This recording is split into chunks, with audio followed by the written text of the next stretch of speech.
No nak ni, sekejap abang ambil piring. Ambil piring. Nanti sabar no. No sabar.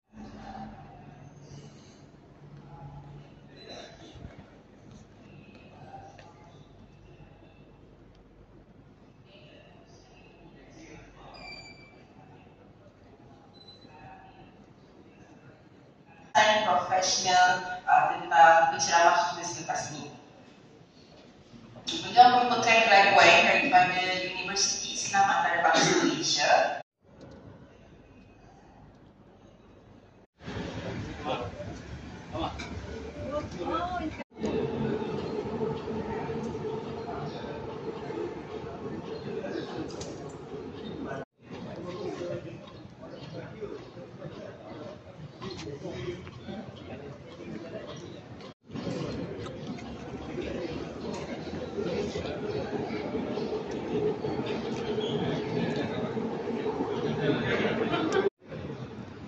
Baik Mat. Kita tarik dia padu. Allah bagi padu. Alhamdulillah.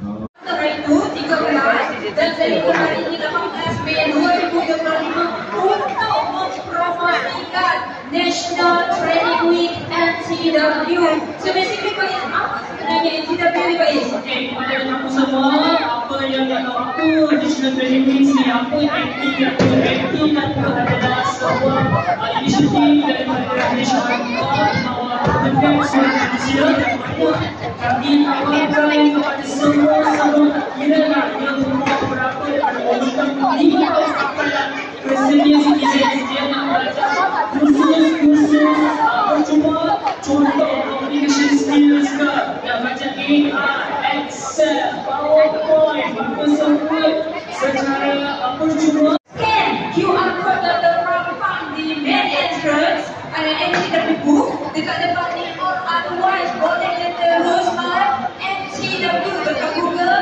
dan terus pergi ke portal NTW iaitu www.nationaltrainingweek.gov.my.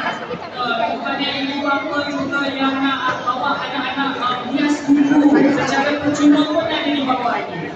Okey, masih lagi available, kaunter masih lagi dibuka untuk anak-anak yang nak hias buku cantik-cantik. Okey, kalau besok nak sekolah nak hias buku bagi awak, bagi kawan-kawan tengok, boleh datang ke booth secara percuma sahaja. Okey, hanya beratur